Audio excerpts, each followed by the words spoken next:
Hello everyone. तो पिछले videos में हमने देखा था स्टेट मैनेजमेंट सिस्टम में हमने सर्वर साइड और क्लाइंट साइड देखा था। इस वीडियोस में हम देखेंगे एक्सेप्शन हैंडलिंग का क्या यूज होता है हमारे कोड में। ठीक है, एक्सेप्शन हैंडलिंग का यूज हम कैसे कर सकते हैं ये देखेंगे। ठीक है, तो सबसे पहले हम जानेंगे एक्सेप्शन हैंडलिंग होता क्या है। It is abnormal conditions which is generated during runtime due to logical mistake of the program। ये लॉजिकल मिस्टेक है। जैसे आपने एक इंसर्ट करने का क्वेरी करा, कनेक्शंस को ओपन करा, कनेक्शन को क्लोज नहीं करा, फिर भी वो एरर देगा। या फिर आपने क्या करा, इंसर्ट करने के क्वेरी के उसमें आपने पैरामीटर गलत डाल दिया, फिर भी क्या होगा, एक्सेप्शन आएगा। ठीक है, तो एक्सेप्शन से बचने के लिए हम एक्सेप्शन हैंडलिंग का यूज करते हैं।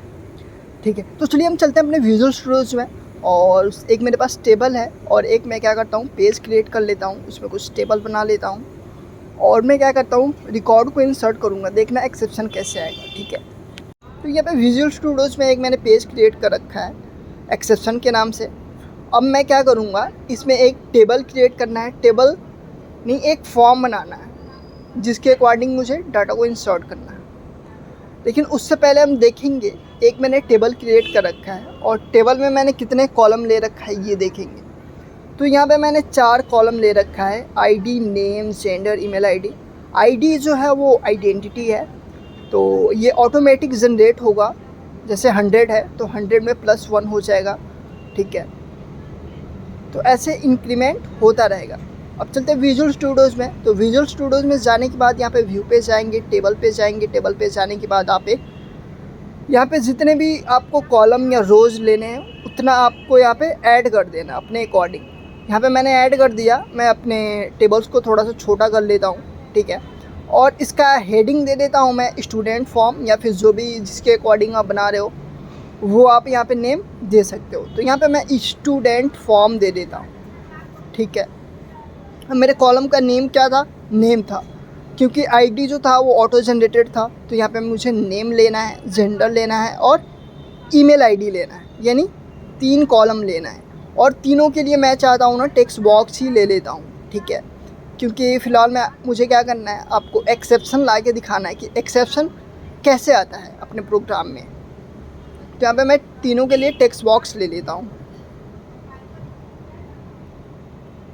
इसी टेक्स्ट बॉक्स को कॉपी और पेस्ट कर लेता हूँ मैं, और यहाँ पे एक बटन लगा दूँगा। किस लिए, जो हमारा रिकॉर्ड है उसको सबमिट करने के लिए। तो यहाँ पे मैंने एक बटन लगा दिया और इसको थोड़ा सा बड़ा कर लेता हूँ मैं, और इसकी प्रॉपर्टीज़ को चेंज कर लेता हूँ मैं, एक सेव कर लेता हूँ या फिर सबमिट कर देता हूँ। इतना करने के बाद अब इसके प्रॉपर्टीज़ यानी आईडी को भी चेंज कर लेते हैं। ये गुड प्रैक्टिस माना जाता है। ठीक है, तो यहाँ पे BTN जिसके अकॉर्डिंग आप बना रहे हो, सबमिट के लिए बना रहे हो तो BTN सबमिट, एडिट के लिए बना रहे हो तो BTN एडिट। ठीक है, जिसके अकॉर्डिंग बना रहे हो उसके अकॉर्डिंग आपको नेम भी देना है। तो यहाँ पे देखो मेरा फर्स्ट टेक्स्ट बॉक्स किसके अकॉर्डिंग है, नेम के अकॉर्डिंग। तो यहाँ पे मैंने क्या दिया, TXT name, TXT gender, TXT email ID. तीनों कॉलम यानी तीनों टेक्स्ट बॉक्स का नेम मैं चेंज कर लेता हूँ। तीनों टेक्स्ट बॉक्स का नाम चेंज कर लिया मैंने। अब अपने टेबल को सेलेक्ट करके और अपने क्वेरी को Ctrl+X करेंगे। Ctrl+X करने के बाद यहाँ पे सेंटर टैग का यूज़ कर लेता हूँ और उसके अंदर Ctrl+V कर देता हूँ। ठीक है, और सेव कर लेता हूँ मैं।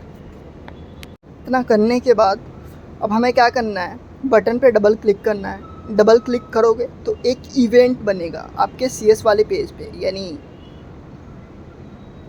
ठीक है, इस पेज पे आपका एक इवेंट क्रिएट होगा। अगर आप वैसे इवेंट नहीं क्रिएट करना चाहते हो तो ये देखो ऑन क्लिक आप यहाँ पे लिखोगे, इक्वल टू लगाओगे तो आपको ऑप्शन आएगा कि क्या आप इवेंट क्रिएट करना चाहते हो। अगर आप क्रिएट करते हो, हाँ इवेंट क्रिएट करना चाहते हैं, तो आप उस पर क्लिक करते हो, फिर भी इवेंट बन जाएगा आपके इस CS वाले पेज पे। तो जो नेम स्पेस हमारी यूज़ में नहीं था उसको मैंने हटा दिया है।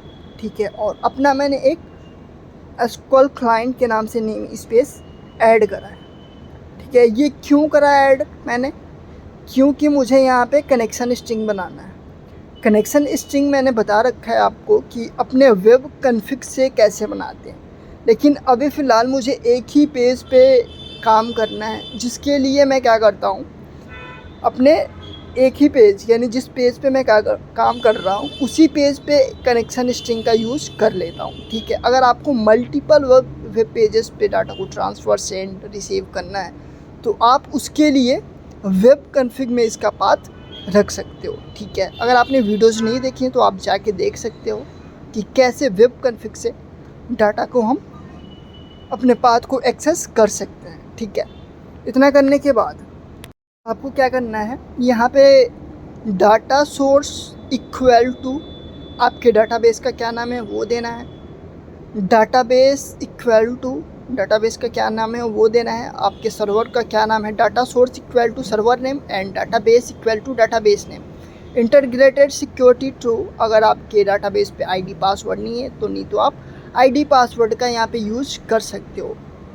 ठीक है, तो मैंने अपने डाटाबेस का नाम कॉपी करा और database equal to control V कर दिया अपने डाटाबेस का नाम।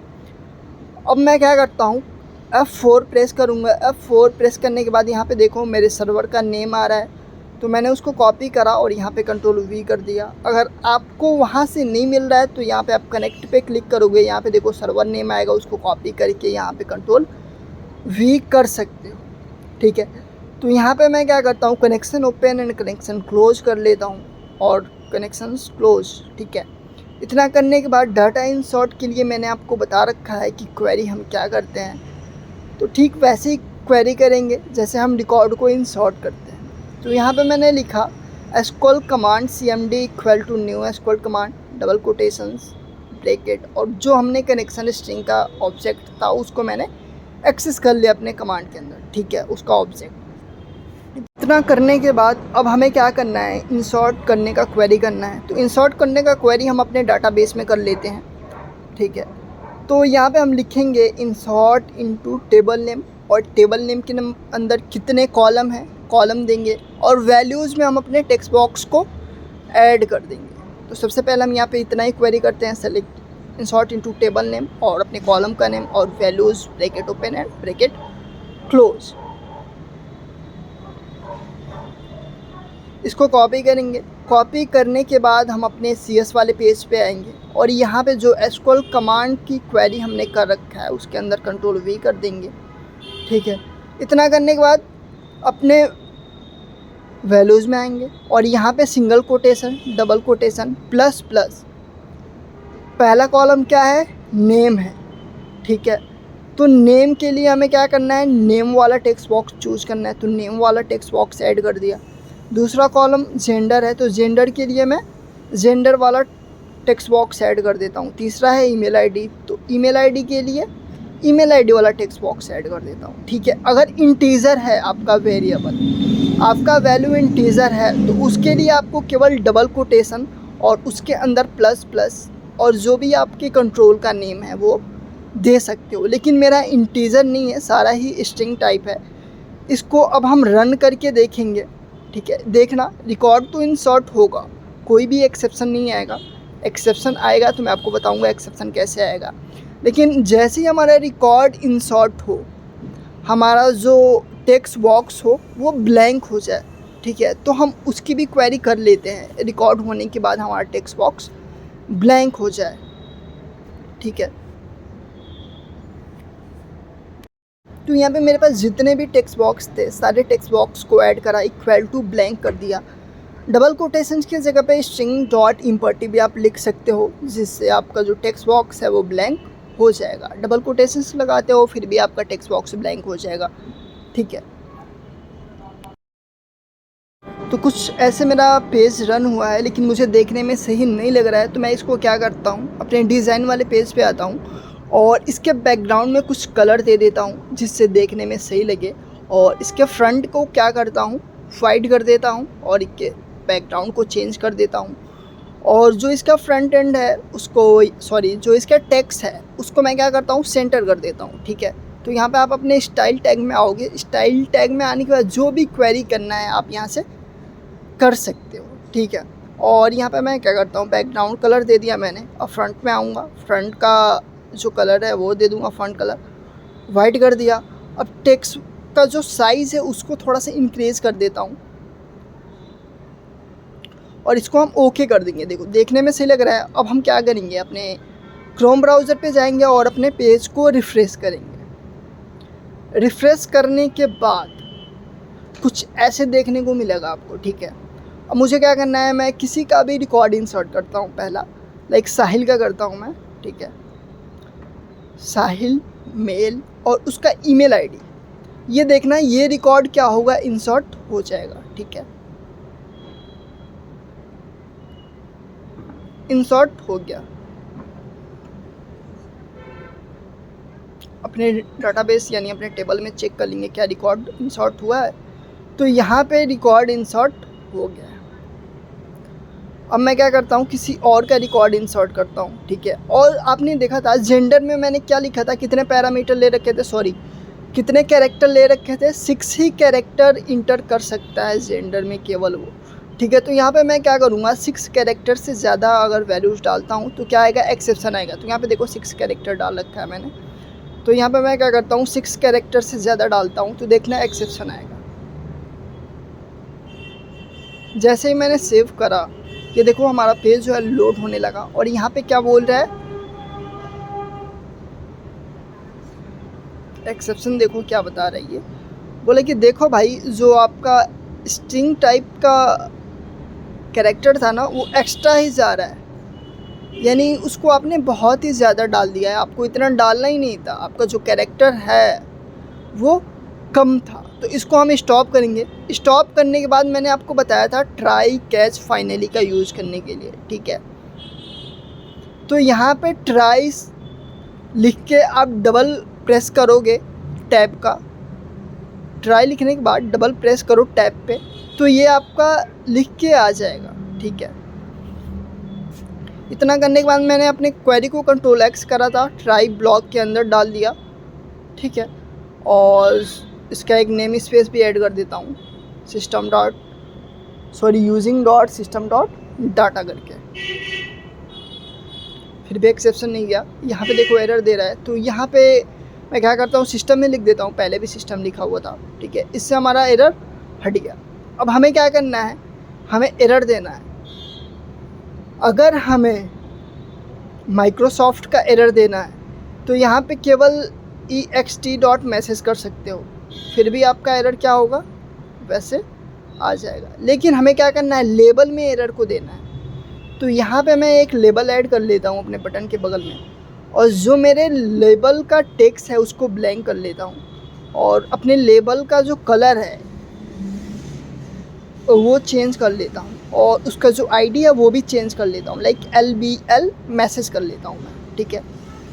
अब इसको सेव कर लेता हूँ। सेव करने के बाद यहाँ पे कैच ब्लॉक में आपको क्या देना है, एरर देना है। तो यहाँ पे मुझे एरर किस में दिखाना है, लेबल में दिखाना है। तो यहाँ पे मैंने लिखा LBL message dot TEXT equal to EX dot message, ठीक है। इतना करने के बाद आपका जो एक्सेप्शन है वो शो होने लगेगा, यानी एरर शो होगा। लेकिन एरर शो होगा, लेकिन वो डिफरेंट टाइप से होगा, वो आपको अभी देखने को मिलेगा कैसे हो रहा है एरर शो। तो यहाँ पे कुछ ऐसे पेज ओपन होगा। अब मैं क्या करता हूँ, किसी की डाटा को इंसर्ट करता हूँ, ठीक है। और जो जेंडर है इसका कितना था, मैंने 6 कैरेक्टर ही ले रखा था, और 6 डिजिट से ज़्यादा मैं यहाँ पे डाल रहा हूँ। और जैसे ही सबमिट करा मैंने, ये क्या दे रहा है, फिर वही एरर दे रहा है, लेकिन किस कंडीशन में दे रहा है, कैच वाले ब्लॉक में दे रहा है एरर, ठीक है। अब मैं क्या करता हूँ, इसको कंटिन्यू कर देता हूँ। कंटिन्यू करने के बाद ये देखो क्या एरर दे रहा है, ये क्या दे रहा है, माइक्रोसॉफ्ट का एरर दे रहा है कि भाई देखो जो तुम्हारा मेल था ना उसका डिजिट तुमने बढ़ा दिया है, ठीक है। तो इसको मैं कट करता हूँ, अपने प्रोग्राम को क्लोज़ करता हूँ, उसको सेव करता हूँ, और जो मैंने ट्राई कैच फाइनली ब्लॉक लगा रखा है उसको मैं कमेंट करके और आपको दिखाता हूँ कि एक्सेप्शन कैसे आएगा और कैसे आपका जो प्रोग्राम है वो एसक्यूएल इंजेक्शन हो सकता है, यानी हैक हो सकता है, ठीक है, अगर आप ट्राई कैच फाइनली का यूज़ नहीं करते हो तो यहाँ पे मैंने अगेन रन करा प्रोग्राम को। रन करने के बाद यहाँ पे देखो किसी का नाम डालता हूँ मैं, ठीक है, दीपक का नाम डालता हूँ, और यहाँ पे कैरेक्टर अगेन ज़्यादा कर देता हूँ मैं और यहाँ पे ईमेल आईडी डालता हूँ। जैसे ही मैंने सेव करा और देखो वही एरर आ रहा है, लेकिन जैसे मैं इसको कंटिन्यू करूँगा, जितना भी क्वेरी है आपका, ये देखो जो भी आपने एसक्यूएल कमांड वाले लाइन में क्वेरी कर रखा है वो क्या हो रहा है, सारा शो हो रहा है। और जब हमने ट्राई कैच ब्लॉक लगा रखा था तब ये एरर नहीं शो हो रहा था। तो अगर कोई बंदा जान चाहता है कि भाई आपके टेबल का ये नेम है, कॉलम का ये नेम है, खासकर वो हैकर है, तो आपका जो टेबल है यानी डाटाबेस है वो एक्सेप्शन यानी एसक्यूएल इंजेक्शंस होने के चांसेस हैं, ठीक है। तो इसके लिए हम ट्राई कैच ब्लॉक का यूज करते हैं, ठीक है। यहाँ पे चाहो तो आप लेबल में भी मैसेज दे सकते हो, यहाँ पे चाहो तो अपना भी मैसेज दे सकते हो कि देखो भाई जो आपने क्वेरी करा है, जो आपने फॉर्म फिल करा है उसमें कुछ गलत है, ठीक है, उसको आप सही करो। या फिर इसके जगह पे आप किसी और पेज पे भी रीडायरेक्ट करवा सकते हो, ठीक है। तो अभी हम क्या करेंगे, एक यहाँ पे देखो जब हमारा रिकॉर्ड सबमिट होगा तो एक हमें मैसेज आएगा कि देखो भाई आपका जो रिकॉर्ड है वो सबमिट हो गया, जिसके लिए मैंने क्या लिखा है यहाँ पे lbl message.ext equal to message दे दिया मैंने, ठीक है। और कैच वाले ब्लॉक में मैंने क्या लिखा, lbl message.ext equal to message दे दिया। अगेन मैंने क्या करा, एक पेज क्रिएट करता हूँ और उसमें मैं क्या लिखता हूँ, समथिंग वेंट रॉन्ग, लाइक ऐसे लिख देता हूँ मैं, ठीक है। तो यहाँ पे मैं हेडिंग ले लेता हूँ और यहाँ पे अपने एरर को दे देता हूँ। अब मैं चाहता हूँ भाई कि जो हमारा यूज़र है, जो हमारा क्लाइंट है, वो हमारे एक्सेप्शन आता है तो कहाँ पे आ जा रहा है, विजुअल स्टूडियोज़ में आ रहा है, तो वो वहाँ से ना आके हमारा जो एरर है वो पढ़ सके कि भाई देखो इस प्रोग्राम में काम चल रहा है या फिर इसमें कुछ प्रॉब्लम है, आप अगली बारी ट्राई कर सकते हो, ठीक है। तो यहाँ पे मैं क्या करता हूँ, रिस्पॉन्स डॉट रीडायरेक्ट का यूज़ कर लेता हूँ। जैसे ये कैच वाले ब्लॉक में आएगा, ये क्या करेगा, दूसरे पेज पे रीडायरेक्ट कर देगा। किस पेज पे, जिस पेज पे हमने मैसेज को दे रखा है समथिंग वेंट रॉन्ग, उस पेज पे सेंड कर देगा ये, ठीक है। तो हम अपने प्रोग्राम को रन करके देखते हैं, तो कुछ ऐसे होगा मेरा पेज रन। अब देखो मैं किसी का रिकॉर्ड सबमिट करता हूँ, जैसे ही किसी का रिकॉर्ड सबमिट करूँगा तो क्या होगा, डाटा तो इंसर्ट हो जाएगा और यहाँ पे आपको मैसेज भी देखने को मिलेगा कि भाई देखो आपका जो रिकॉर्ड है वो सबमिट हो गया है, ठीक है, आपका रिकॉर्ड सबमिट हो गया, एक्सेप्शन भी नहीं है, ये मैसेज हमारा जो है वो वर्क कर गया। इस मैसेज को Ctrl+X करके आप कनेक्शन स्ट्रिंग के अंदर ही रखें तो आपके लिए सही है, ठीक है। या फिर एग्जीक्यूट नन क्वेरी के नीचे भी आप इसको रख सकते हो। अगेन मैं क्या करता हूँ, यहाँ पे देखो किसी का जेंडर एक्स्ट्रा डाल देता हूँ, ठीक है, प्रियंका है, इनका जेंडर जो है मैंने 6 कैरेक्टर से एक्स्ट्रा डाल दिया। और जैसे ही मैंने सेव करा, हमें क्या करा, ये दूसरे पेज पे भेज दिया, एरर वाले पेज पे भेज दिया कि देखो भाई इस वेबसाइट में कुछ गलत है, या फिर आप जो भी मैसेज देना चाहते हो कि देखो भाई इस वेबसाइट में कुछ काम चल रहा है, अभी आप कुछ टाइम बाद यूज़ कर सकते हो, या फिर जो भी मैसेज देना है वो आप यहाँ पे दे सकते हो, ठीक है। यहाँ पे फाइनली एक आता है, फाइनली का यूज़ हम करते हैं, जैसे आपने कनेक्शन स्ट्रिंग क्लोज करना भूल गया तो यहाँ से आप कनेक्शंस को क्लोज कर सकते हो, ठीक है, और कनेक्शंस को डिस्पोज भी कर सकते हो, ठीक है। डिस्पोज यानी अगेन नीचे हमारा कनेक्शन जो है वो रन ओपन तो नहीं है इसके लिए, ठीक है। तो ऐसे हम यूज कर सकते हैं एक्सेप्शन हैंडलिंग का। तो ऐसे लेकिन हमारी वीडियोज़ के साथ मिलते हैं अगले वीडियोज़ में। Thanks for watching and please subscribe my channel.